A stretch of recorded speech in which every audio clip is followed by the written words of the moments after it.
How did a friendship as wholesome as this?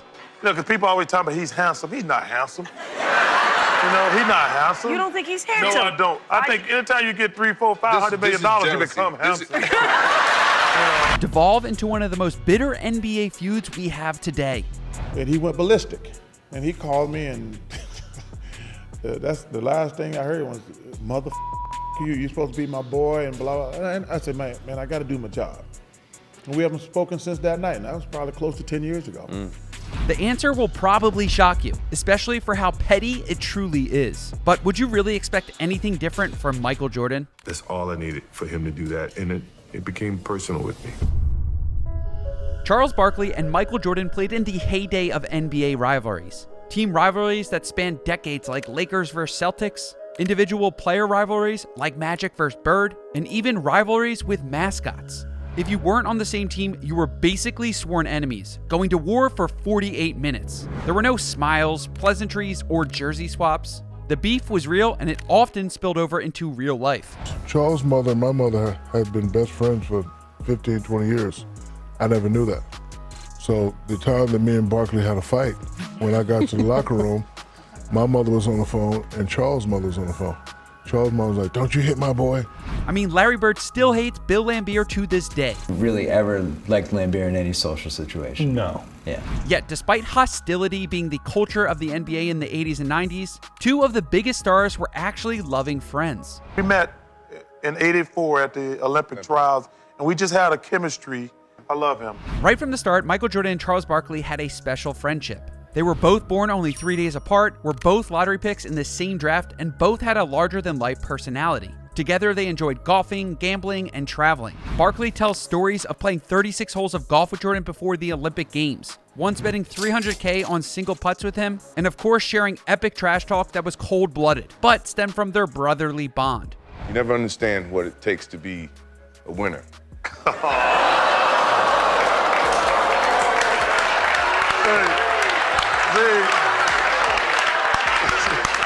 You had to go there, dude. Michael Jordan wasn't known to be super friendly either. In fact, he didn't speak to some of his own teammates off the court. Literally, Dennis Rodman claims that he never had a conversation with Jordan outside of basketball. Me and Scottie and Michael never had a conversation in 3 years in Chicago. Only time we had a conversation is on the court. That was it. Michael Jordan kept his circle small, but if you were in that circle, you were like family. Charles is like a brother to me. I think this story gives an interesting glimpse into Chuck and MJ's relationship. And I think at the time I was making about $3 million a year from Nike. Michael's always been a great businessman. He says, you want $1 million and you want the rest in stock options. That's right. MJ looked at Chuck's Nike contract, which he never asked for, then helped him structure a new deal that got Chuck 10 times more money, just because he cared about his friend's well-being. Now, fans of the NBA never really got to see this aspect of their relationship, because on the court, these two guys played like everyone was their enemy. Charles Barkley played 16 years in the NBA. He averaged 22 points, 11 rebounds, and 3 assists per game, including 11 All-Stars and 1 MVP.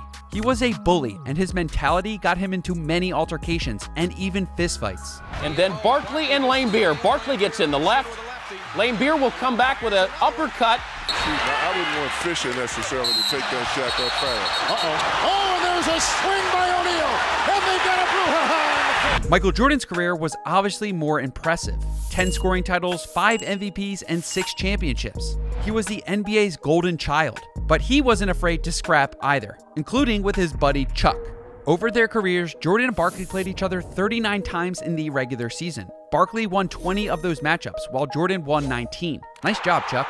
The height of their on-court rivalry was probably in 1993. That year, Michael Jordan led the league in points and steals. But despite a monster year, Charles Barkley won the regular season MVP award, averaging 25 points, 5 assists, and 12 rebounds per game. It was his first season in Phoenix, and Barkley led the Suns to the NBA Finals with the best record in the league.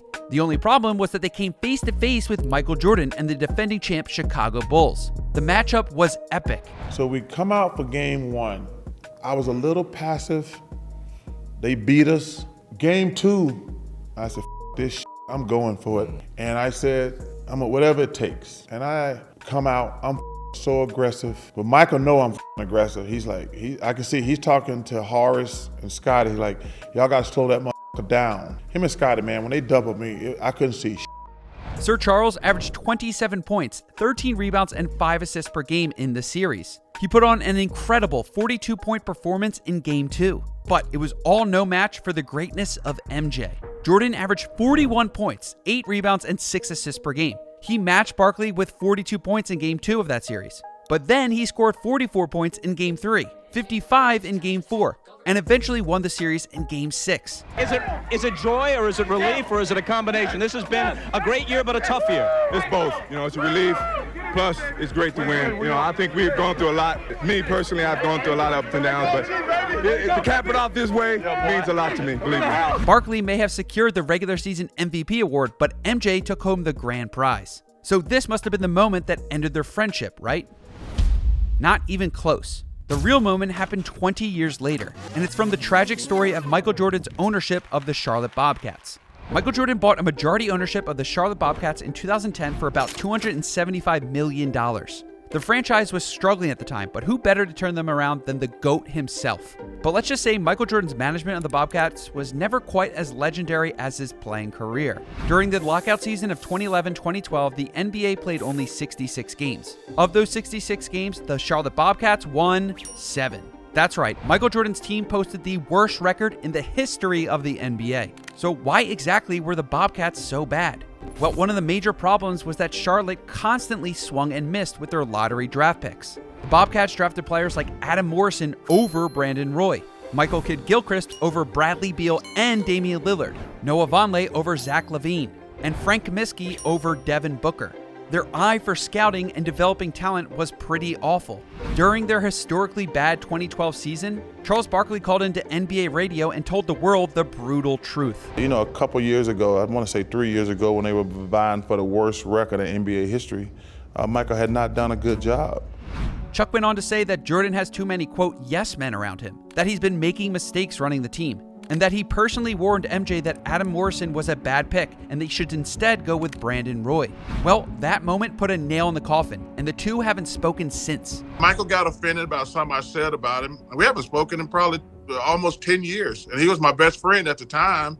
That's right, Michael Jordan completely cut out his best friend. But Charles wasn't lying about MJ needing to hire different people. Jordan has been nepotistic to a fault with Charlotte. His brother, Larry Jordan, is the vice president of player personnel. Jordan's other brother, James Jr., is Charlotte's executive vice president and chief operating officer.